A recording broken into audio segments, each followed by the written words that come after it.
she was open to welcome that gift, and she responded to it generously. So can we, and so should we. For now, yun. Okay. Thank you so much, Father, for that. So, um, it's a gift, no? It's a gift given to Mary, and it is also a gift given to us. And I think the challenge is for us to do what Mary did, no? She was open, and she immediately responded to the call, to the request of the Lord through the angel Gabriel. So siguro po sa ating sa ating mga um, in our daily lives, meron ding mga ganitong mga panawagan sa atin.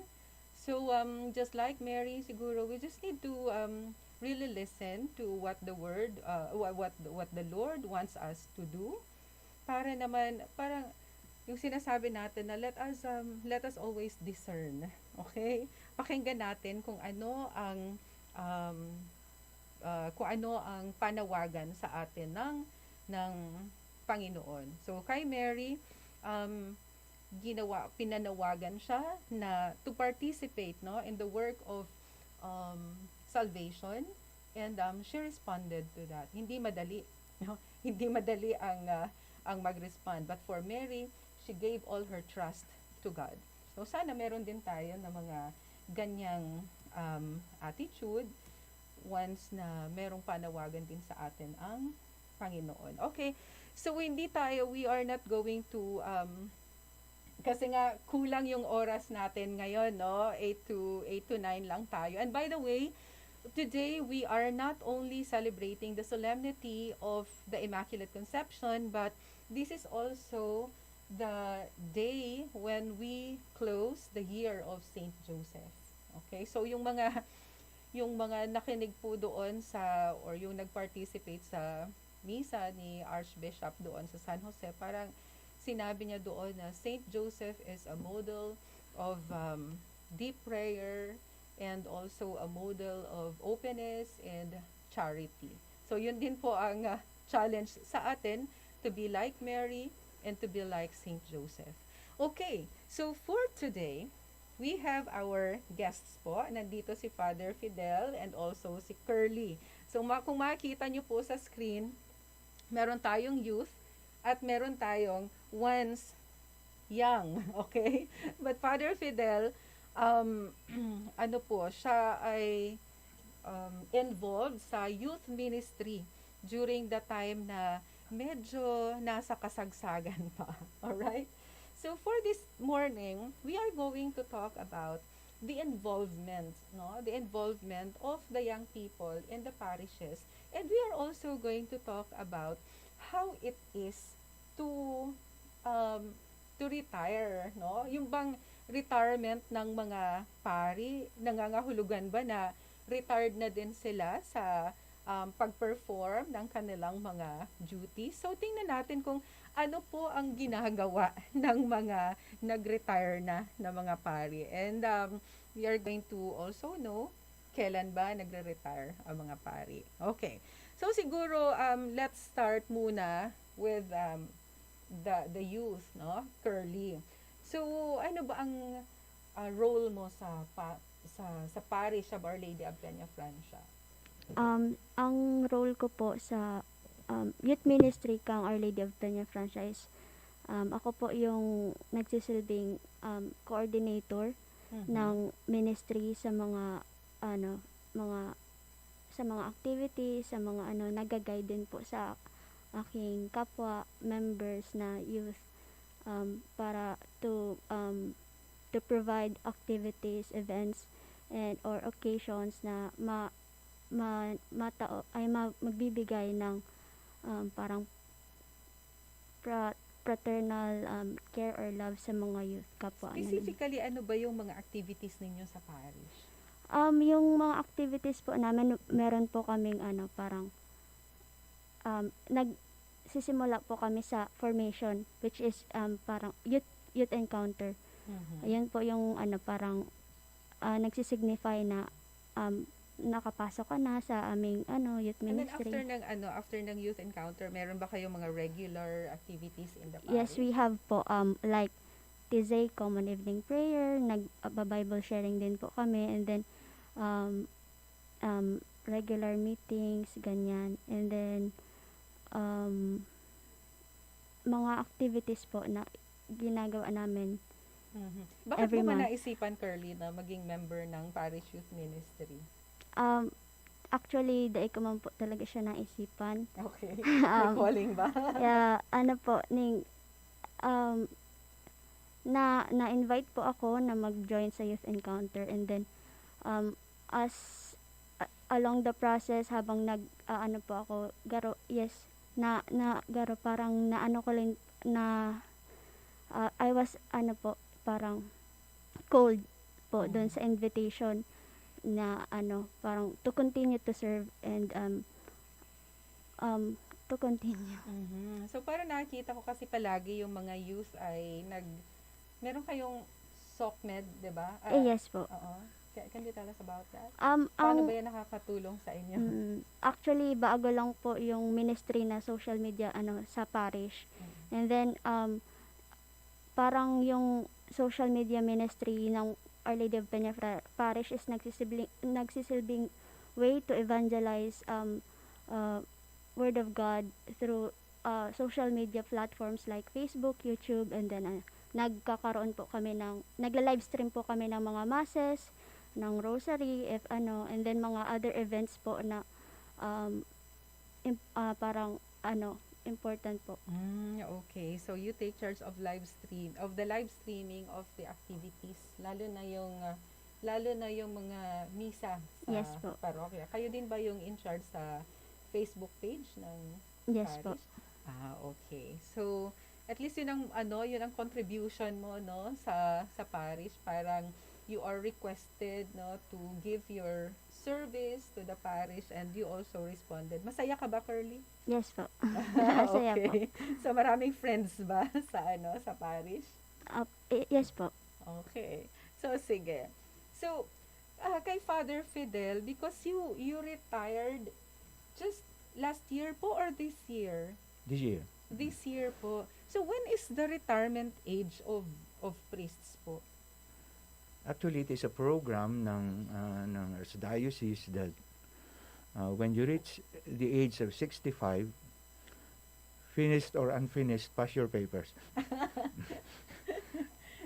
Actually, in August 1, I was the oldest among the active clergy in the Archdiocese. But in August 2, I was the youngest retiree. And when we retire, we have two options. We could either choose to go anywhere we want or to be with a parish or stay with etong dito sa Altersheim, yung okay. retirement house ng mga Yung po sa may basilica. sa po, basilica. Father? Oo. Mhm. And bahagi ito ng service ng Archdiocese for priests. We don't retire from the ministry.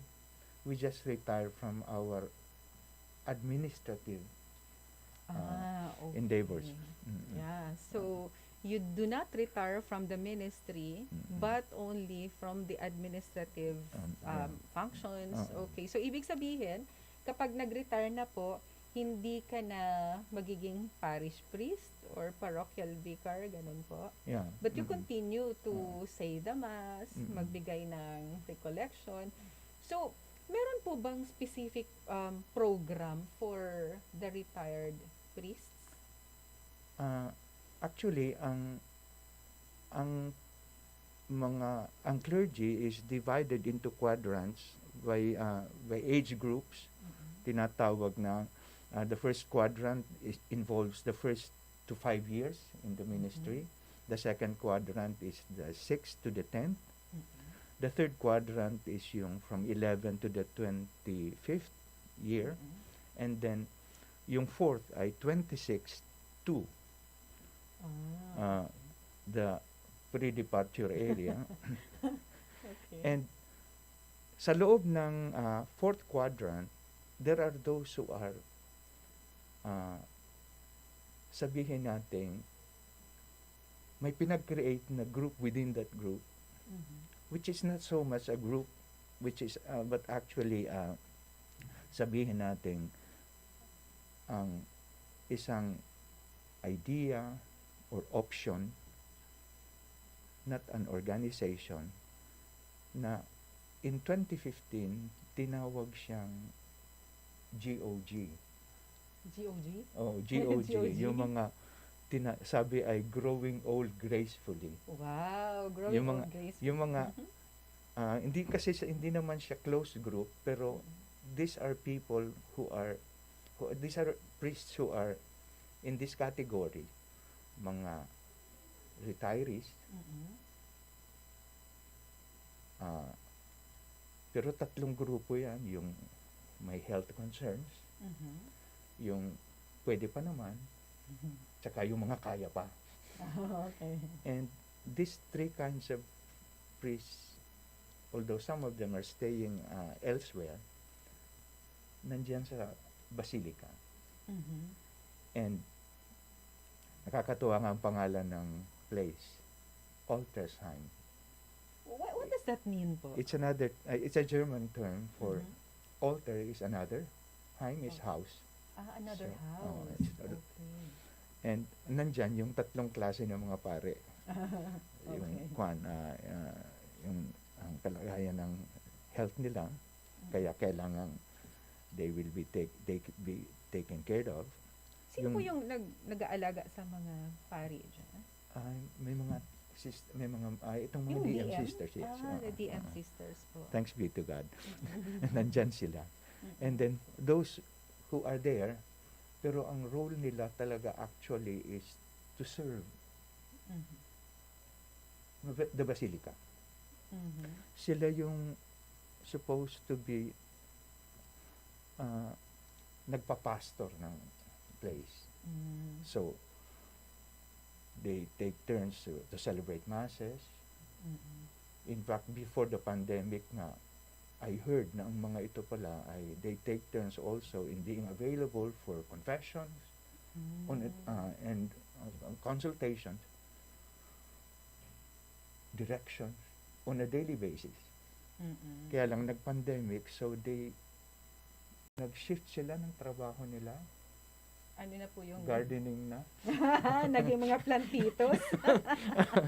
Oo. Mga naging plantitos sila. But on the Ah, other okay. hand, sila naman yung, I noticed that there is a publication in the Basilica. They Yeah. take turns also in putting reflections. Yeah. So still Yeah. productive, Oo, no? yun na nga. So, and then, at least when I came over, doon ko nahalata na because there are 10 of us, Mhm. we also take turns in having a week on and week off na service. Now, what does that mean, week on? Pinaghati kami sa dalawang grupo, Mhm. and then itong week na ito, kayo mag-serve. The other group, libre ka kung saan kang gustong pumunta. Oh. Okay. But for my part, when I went over, even before I stayed, I have to tell the rector na meron ka po mga other places who are inviting us. Mhm. And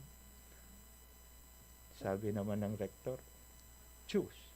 You want to stay here or there? Sabi ko naman, will OMI be will it be acceptable? Ano ba naman yung OMI? Oo nga, no? Sabi ko, out more than in. Out more than in. So, So, ibig sabihin, nandyan pa rin, Oo. pero Oo. marami yung mga Oo. gala-gala. Oo. Hindi, kasi there are other places who also need our help. Mhm. Pero among us, makonsyelo ta, ang sugot manunungod sa GOG while it is labeled as growing old gracefully.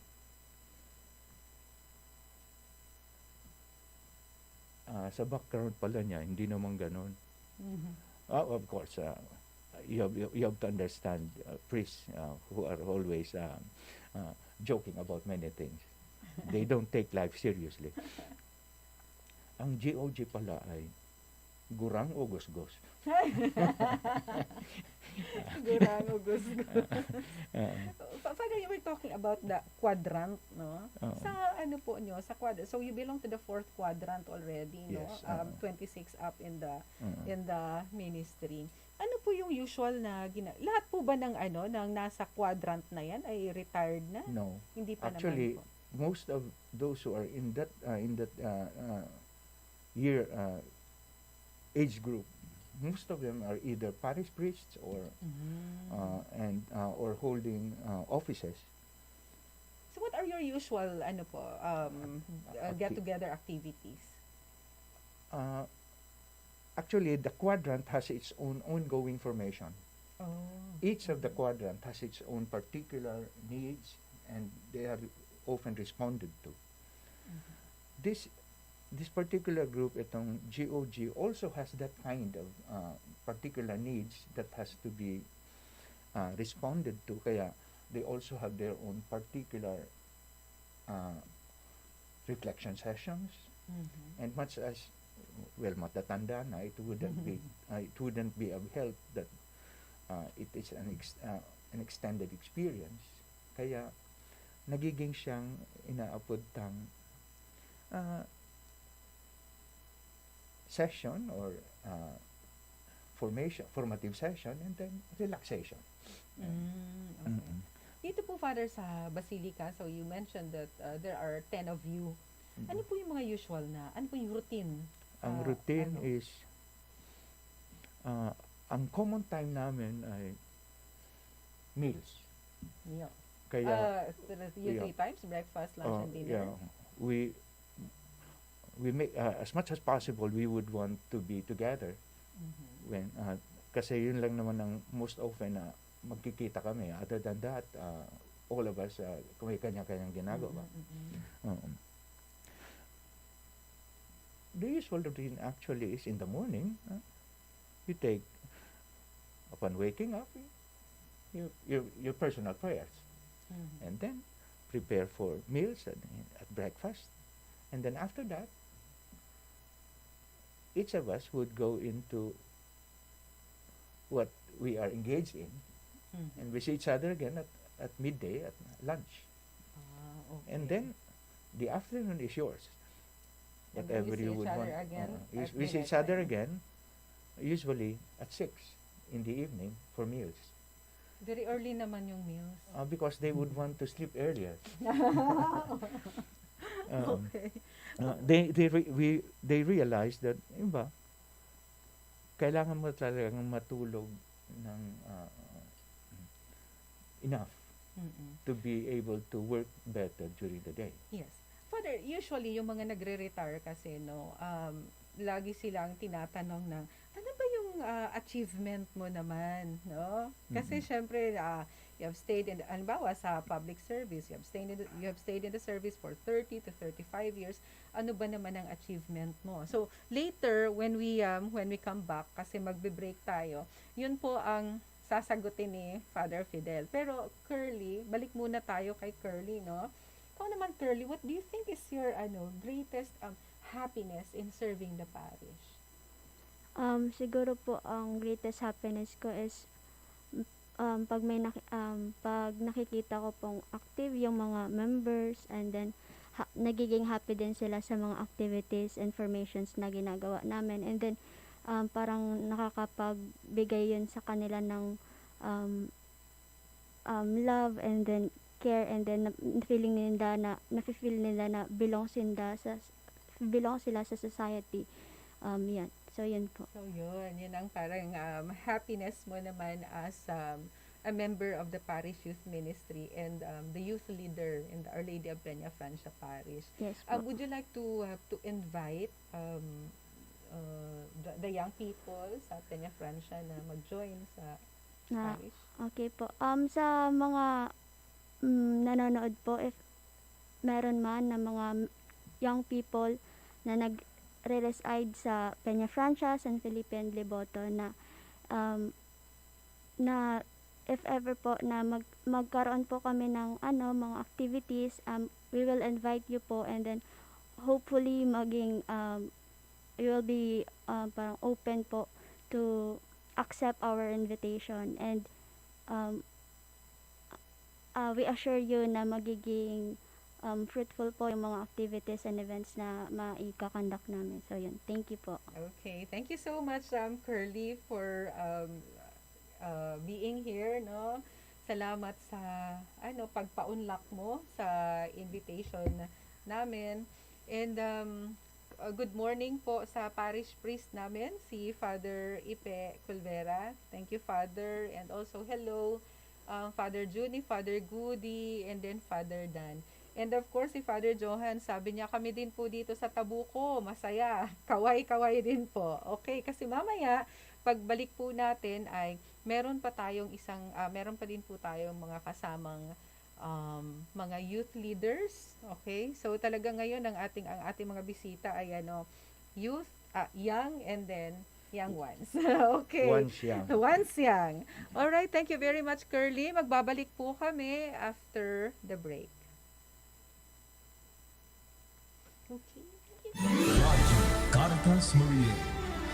25 taon sa katolikong pamamayan.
Ugmaan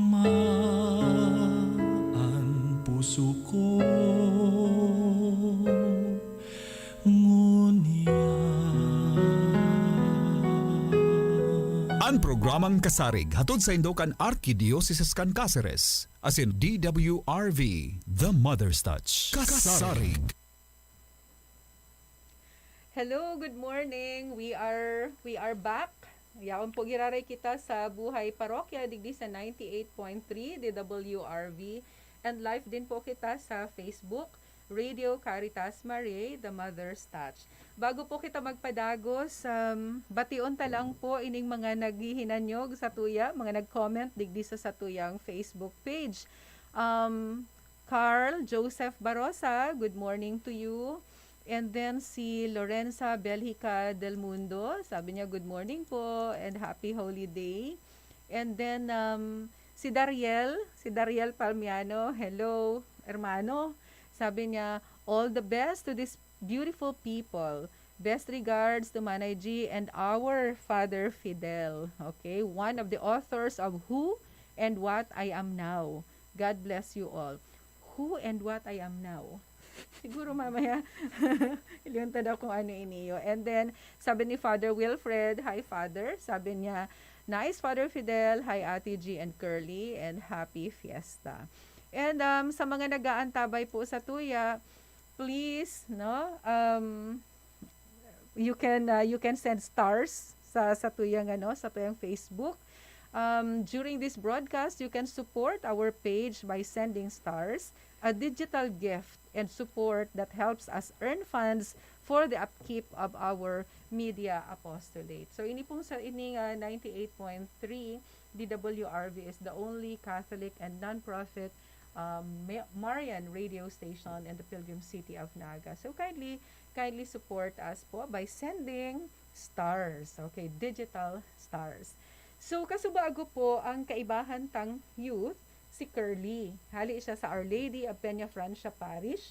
Ngunyan po igwa na naman kitang duwang mga magagayon na kaibahan. Si Maricar from Holy Cross Parish, and then si Cathy from St. Jude Tadeus Parish. So pakigreet na lang po ng mga nindo, mga listeners and fans. Pakiran niyo rin nila sa mic. So, Maricar. good morning po sa gabas na listeners ta. Yan. Cathy. Good morning po. Good morning sa St. Jude Parish and good morning everyone. Yes. Okay. So, ngunyan na pagkaaga, ang pag-uulayan ta is, ano ba ang mga activities nindo para sa youth? And si Father Fidel here, actually was the director of the Cáceres Youth and Campus Ministry. Siguro makompare ta, no, kung ano ang mga programa kaidto kang kapanahonan ni sa kakang programa man ngunyan nakapanahonan nindo na kamo ang mga hoben. But before that, igo po kita ning hanging question, ano po? So babalikan ta itong question ko kay Father Fidel. Sabi ko, ang question ko is dahil nag-retire ka na po, what do you think is your parang achievement as a priest, as a person? Yan lang. Actually, if ever you can call it an achievement, is ang naging legacy mo sa mga tao you have been with. Kung tutuuson, ang presence mo sa inda, iyan ang naiwawalat mo na pwede nindang tungkosan o pwede nindang habuan. And while I may not have written a book about it, but ang naging presence ko sa Sainda is something that has been written in the hearts and in the memories. Now, kung nakatabang ito, salamat. Kung daiman, patawad. Yan siguro ang sinasabi ni Dariel na one of the authors of Who I Am Now and What I Am Now. So parang you have been one of the siguro naging contributors, no, sa kung ano man siya ngunyan. And Dariel is already the dean of the College of Arts and Sciences dyan sa CBSUA, and also a professor, an accreditor. Hi, Dariel. Sige Oo. po, Father. Yeah, actually maugma ko na isipon na kung ang sa imong naging estudyante mas alangkaw na ang kabatiran o na inabot kaysa sa imo. But that means you served as a bridge na makapasiring sa dyan. And for that, but sabi yun, nagibukan sa kuyang katungdan. Okay. Because kuyan man lang kita padalihigan kumbaga. Oo. And either makatabang kita o makapatabang sa buhay kan iba. Yan talaga ang pinakagusto ko kay Father Fidel, na kapag nagdadahog ka sa iya, pirmi kang makukuha, may mga play of words and ang wisdom talagang grabe. And sa indong duwa, mga hoben pa ka mo, no? Ako kasi, kang kapanahunan ko, sabi ko nga, siya ang director ng CASARIG Youth and Campus Ministry. I was once like you. I was also very active in the youth ministry, and sabi nga ni Father, dyan ako nagkaigwang kailusyon na ngunyan, ex-boyfriend ko na. Okay, so sa mga parishes ngunyan, di ba, igwa ni mga youth ministries, so pwede daw ka mo mag-share kung ano ang ginigibo nindo ngunyan sa parish nindo, and later let's compare, no? Compare ta ko, ay, ginigibo ka ito sa kangunyan. Mainot garo kita kay Maricar. So, yan. Rendi na lang sa mic. Currently po, ang mga programs and activities kang parish as well as kang youth is online. So, pero may pa po kami plan for the next, planning pa lang po kami niyan. May year-end evaluation pa lang kami this December for activities sa next year. Pero, ngunyan po, ang ginigibo kang youth is, nagsaserve kami as PCCOM under Education Committee kang parish, and Assurets under din kang worship ministry. So sa PCCOM po, same as CASARIG Commission, kami po ang nagtatao kang live stream of masses, kang mga celebrations, kang parish, as well as mga activities po. So yan. And sa Assurets po, every day may schedules po. Ano man ang Sir. ginigibo ng mga Assurets? So basically po lang sinda usher po ng mga parishioners. Nagsasabi na Since- digdi ka po matukaw, Opo, dapat then- tulusan na sa tukaw. As well as sinda din po ang naggaro po sinda IATF kang parish. Since sinda okay. din po ang kang health protocol, maintaining Mm. social distancing, and the like. Okay, sige. How about si Kathy naman sa St. Jude? Actually po, sa St. Jude, when I assumed yung youth ministry coordinator po na position, actually, we started like with 5 active youth members lang po. Then, yung 5 na yun, naging 3 kasi nag-relocate yung 2. Pero right now, I think we have at more than 100 active youths already. Paano sa pag-encourage nindo sa inda? Basically po, kasi noong 2019, medyo andun pa yung mga interactions. May youth gathering kami, may mga YFC pa, may mga youth day, may mga ganun pa kami activities. Pero nung pumasok yung pandemic nung 2020, our movement was limited already. Medyo dun kami nag-isip ulit ng mga ideas kung paano namin ma-hold on yung ng youth. So we've come up with yung Sabado nights with the youth. It's an online parang activity every Saturday, parang may gospel reflection po doon, tapos at the end of the video meron magpe-perform na youth, may kakanta, parang ma-relax. Napanood ko yung isa sa mga niya. Opo. Tapos it's been running since May 2020 po yata up to now. Tapos That's good. meron din po kasi 'di ba there were times po na minsan nalilift ang ECQ, minsan nalilift ang restrictions. Doon medyo nakaka-gathering kami. Tapos lately ang pinaka-recent po namin was yung Saints Dress Like a Saint contest. Online po muna 'yon. Tapos then suddenly maganda po yung response. Yun sa All Saints Day po yun na namin. Suddenly maganda So, yung response. sa youth ministry ba yun? Yes po. Okay. Tapos eventually, nag-organize kami ng parang Saints Fair na dun medyo na-hone na naman yung creativity ng mga youth na actually exciting po yung ano, ang pinaka-role lang siguro doon ng coordinator and the parish is of course to keep them inspired. Siguro katulad ng sinabi ni Father Fidel kanina, malaking bagay yung inspired sila kasi doon na po manggagaling kasi yung initiative nila to be there. Tapos present sila sa halos lahat din ng ibang ministry. Pwede sila sa worship, sa and then music. they are also members of the SKK. Yes po. Actually, yung SKK po, dun po lumaki yung number ng youth involvement. Kasi dun pa lang sa area nila, they do their own activity already. So, hindi yung sa parish base, kahit may limitations kami sa pandemic, yung mga SKK na yun na dahil doon lang sa area, sa ano nila, ando rin pa rin sila. Kaya kahit papaano, nasusustain namin. Wow, so very nice, no? Very nice na yung SKK ninyo ay may mga kasali rin na mga youth. You've been the youth coordinator since 2019 ba? Or earlier? Yes po, 2019 lang po. That was my first time na ma-involve po sa ganito. Ano ma-involve? Yes, So, actually. nung ma-involve ka, naging youth coordinator ka kaagad? Yes po. I was invited to assist the youth doon sa eco run before ng parish po. Okay. So maraming activities ang youth and the SKK really helps, no?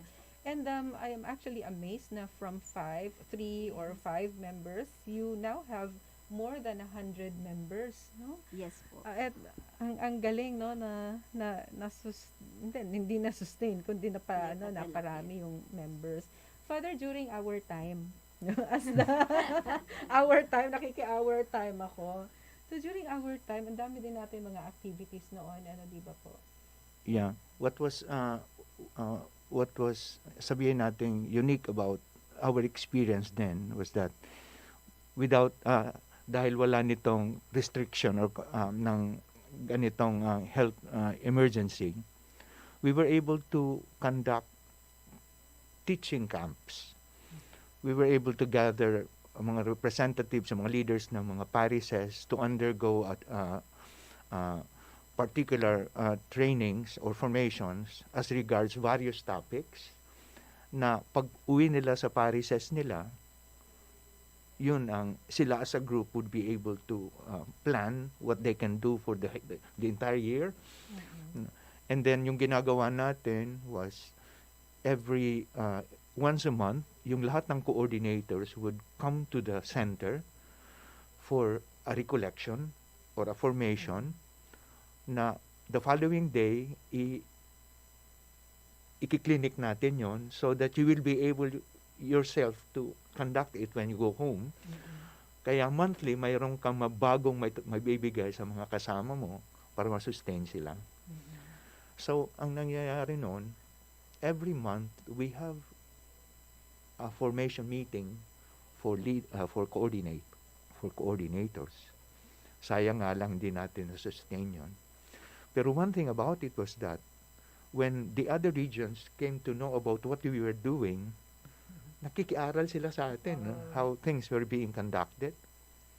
I still remember the last time we had a camp, we had 1,500 participants in a camp for 1 week. And from the other regions, they came to us both to undergo and to learn the process. While we were able to do that for the parishes, we were also doing it for the schools. Campus ministry. Yeah. Well, anyway, thanks kay Father Danny. Danny Imperial. Siya yung nag-umpisa ng ganong mga kaisipan. And then, we just, pinapapangyari lang natin. Father Fidel mentioned Father Danny. So, Father Dan Imperial is also there sa Basilica. Nandun din siya. So, one of the members of the 4th quadrant. So, nakikita natin na parang, hindi parang, but there is really a difference, no, between the difference in the activities of the youth before and now. Pero hindi naman natin masasabi na much better yung activities before or much better yung activities now. Siguro, yun yung mga ginagawa before kasi yun ang kailangan. That's it. Ano? Oo. Yun po ang kailangan. Ngayon naman, yung mga ginagawa ninyo kasi nga pandemic, yun din ang kailangan. Sa inyo ba, Maricar, do you have other plans, no, in the future na gagawin for the youth? If okay na po ang level of quarantine qualification kang Naga City, we might po conduct face-to-face activities na since ongoing man din po ang planning ni for next year. Grabe talaga itong restriction ng natin, no, na brought about by this pandemic. Pero yung sa inyo Kathy, no, even if merong mga restrictions, we're still able to conduct a lot of activities, no? Ano ba yung technique nyo? Ano ba yung strategy nyo dyan? Somehow we were able to do those things, pero we still crave for more activities po, like the formation that Father Fidel was mentioning. Malaking bagay din po kasi yun ma-incorporate din. Pero we could not do that siguro for now dahil dun sa restrictions. Pero isa ho yata yun sa magandang plano din for the youth natin para at least lalo pa natin silang ma-form na maging good leaders sa future. So yung formation, no? Pero maganda na din yun na meron sila mga activities, at least yun na nakaka-hold sa kanila. And then kapag nandyan na sila, so pwede na mag-formation. Di ba pwede mag-formation ng online? Pwede naman po. Meron naman mga pero mas maganda ho yung may interaction talaga. Parang sa- fishbowl, Opo, iba pa rin. Mas maganda naman talaga yung mga nagkikita-kita ang mga tao. Yung sinasabi ni Father Fidel na mga youth camps namin noon, and yung sinasabi niya na more than 1,000 ang mga participants. Para kapag tinanong mo yung mga dating mga youth leaders before, ang lagi nilang sasabihin sa'yo na very good experience nila sa youth ministry is always the The youth camp, camp. yes. Opo. Laging ganyan. In fact, sa ibang mga parishes, meron ding mga youth camps pa rin na ginagawa. Last time, yung guest namin dito, si Father Banyal, ang sabi niya ay ongoing yung mga youth camps nila doon sa presentasyon. Doon sa presentasyon. And kahit maliliit lang, mga 100 daw, mga 100 to 150. Parang sabi niya maliit pa yun. Maliit. Pero parang ang dami-dami na ng ganyan. So talagang it takes a passionate youth leader and also a very supportive parish priest para magawa ang gano'n, ano? So, yung bang parish priest mo, Maricar, how supportive is your parish priest? Very, very supportive po. Almost all of our activities po, basta organize ang plan, may committee, presented na Mariae ang budget, So, kayo ba yung nagpaplano, tapos pinipresent nyo sa parish priest nyo? Yes po. Yes po. We first thing po na ginagawa mo is meeting. Then after that, planning na din. Diretso committees, kung sa ang mga point persons, as well as the kung sa ang assign sa budget para coordinated and Okay. mas So, organized. galing sa inyo. Sa inyo din, Kathy, ganun din siya. Sa amin din po, ganun din, collaboration with the parish priest and the core team nung tapos implementation po, once Yes, planned. okay. So, marami pa sana akong gustong itanong, no? Kasi sa CYCM noon, merong staff din. And then, of course, we have the youth leaders from the different parishes. Ano po, Father? And then, plan together. So, marami pa sana akong gustong itanong, but we have 3 minutes more kasi at 9 o'clock we are going to have the Eucharistic celebration. So, talagang limited yung time natin. Maybe next time I can invite you again. Sana pwede pa. Okay, and I am very much interested in parang the involvement of the youth sa SKK. Parang paano ba ninyo nagagawa yan na ma-involve sila? Maybe next time, no, Maricar and Kathy, I'll invite you again. Father Fidel, thank you so much for being here. So siguro mga parting words na lang po from each one of us. Thank you, Ma'am G, for inviting us, and I'd like to invite also the youth sa parish ng St. Jude. If you're interested to join us, you can always visit us and let us know. We'll be there. Always open naman ang St. Jude, no, Maricar? So, Ma'am G, thank you po for the invitation. Nabisto ko pati si Doc Kat. So, yan, since daig ko pa po sa ang ibang youth leaders ng Archdiocese. Thank you po sa gabos na listeners as well as I encourage also the youth of our parish, Holy Cross Parish Tabuco, to join the ministry. Kasi dahil lang kamo ma-serve as well as you will enjoy and in the future makanood ng new skills and talents. Yeah, that's all. Okay, thank you Maricar. Father? Well, kami man, pag nakakahiling ako nin mga holiness na very active, ngunyang ko nahihiling na at this stage kan sa kuyang buhay, kami pala mga paraupak na sa naman. Kaya pakarayan nindo, ang challenge sa Indo is to do better. Kung pwede pa nga ning lampasan nindo ang samuyang napaghingawaan. You owe it to the next generation. So, kami man, ipagpangadya nindong daimang kami maging cranky. Sa muyang Pero, one thing, ini pala ang best years kang buhay. Pag-abutan mo ang paggurang, na may paggurangan. Okay. So, while you are at it, enjoy and then make the most of your time, no?